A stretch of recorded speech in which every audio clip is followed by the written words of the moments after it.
রান্নাবান্না আমার মতে একদম পারফেক্টভাবে করতে নেই। যদি আপনি ভালো রান্না করেন, আপনাকেই বারবার রান্না করতে হবে। তো হ্যালো এভরিওয়ান, আসসালামু আলাইকুম। কেমন আছেন সবাই? আপনাদের সবাইকে ওয়েলকাম করছি আমার নতুন একটা ভিডিওতে। আজকের ভিডিওতে থাকবে মোমোর রেসিপি আর 2 রকমের সসের রেসিপি তো থাকবেই। তো মোমো বানানোর জন্য এখানে আমি প্রথমেই নিয়েছি ময়দা আর পরিমাণ মতো লবণ। এখন সব কিছু ভালো মতো মিশিয়ে নরমাল পানি দিয়ে একটা ডো করে নিব। ডোটা না বেশি নরম না বেশি শক্ত হবে। আর ডোটা পুরো ভিডিওটা করা হয়নি আসলে, তখন ক্যামেরা রেকর্ড করা হয়নি। তো যাই হোক, এখন বানিয়ে নিব মোমোর ভিতরের পুরটা। এখন অনেকে ভাবতেই পারেন যে আমি কেন পেঁয়াজ রসুন এভাবে ভেজে নিয়েছি, তাই না? একবার বাসায় এভাবে বানিয়ে দেখুন, ইনশাআল্লাহ সবাই অনেক বেশি পছন্দ করবে। তো এখানে কিন্তু আমি পেঁয়াজ রসুন তেলে হালকা করে ভেজে এখন সবজির জন্য নিয়েছি গাজর। আপনারা চাইলে আপনাদের পছন্দ মতো যে কোনো সবজি নিতে পারেন। আমি সবজিটাকেও কিন্তু হালকা করে এভাবে ভেজে নিব। এভাবে ভাজলে কিন্তু সবজির আর কোনো কাঁচা গন্ধ থাকে না। আর এখন দিয়ে দিচ্ছি আদা রসুন বাটা। আমি কিন্তু আদা রসুন বাটাটাকেও কিন্তু তেলের সাথে ভালো করে ভেজে নিই। আমার কাছে আদা রসুনটা কাঁচা দিলে একদম ভালো লাগে না, কেমন একটা কাঁচা কাঁচা গন্ধ আসে। এখন পুরের জন্য এখানে নিয়েছি আমি চিকেন কিমা। এটা কিন্তু আমি বাসায় বানিয়ে নিয়েছি।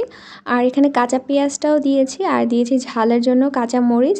আর এখানে সয়াবিন নিয়েছি, আপনারা চাইলে এটা স্কিপ করতে পারেন। সয়াবিনটাকে আমি একটু ভেজে দেন ব্লেন্ড করে নিয়েছি। আর নিয়েছি হচ্ছে ধনেপাতা কুচি। এখন আগে থেকে সেই ভেজে রাখা সব উপকরণগুলো কিন্তু এটার মধ্যে দিয়ে দেবো। এটা কিন্তু গরম অবস্থায় দিতে হবে, তেলটা গরম গরম থাকা অবস্থায়।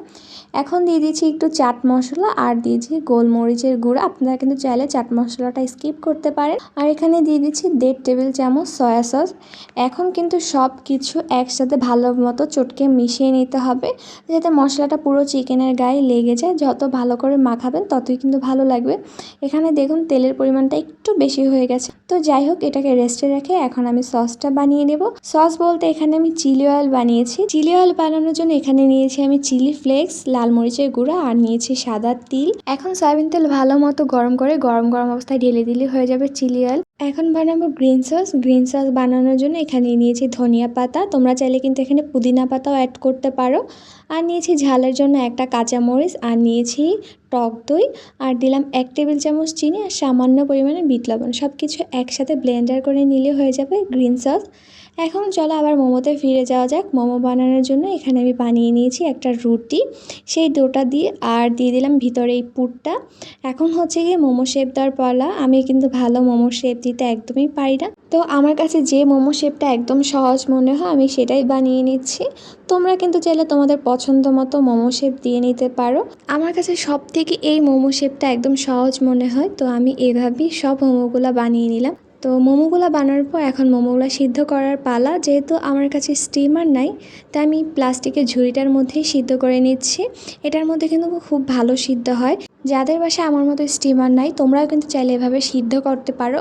তোমাদের একটা টিপস দিয়ে রাখি, তোমরা যদি প্লাস্টিকের ঝুড়িতে সিদ্ধ করো তাহলে খেয়াল রাখবে যাতে পানিটা না শুকিয়ে যায়। পানিটা শুকিয়ে গেলে কিন্তু প্লাস্টিকের ঝুড়িটা পুড়ে যাবে। তো যাই হোক, আমার মোমো বানানো কমপ্লিট। তো আমি এখানে সবাইকে দিচ্ছিলাম আর বলতেছিলাম তোমরা খেয়ে কিন্তু আমাকে রিভিউ জানাবে। আলহামদুলিল্লাহ, আমাদের বাসায় সবাই এই মোমোটা পছন্দ করে।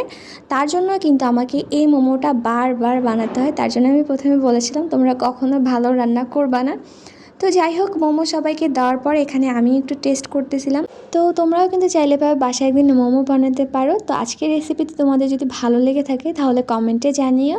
তো আজকের ভিডিওটা এখানেই শেষ করছি। সবাই ভালো থেকো। আল্লাহ হাফেজ।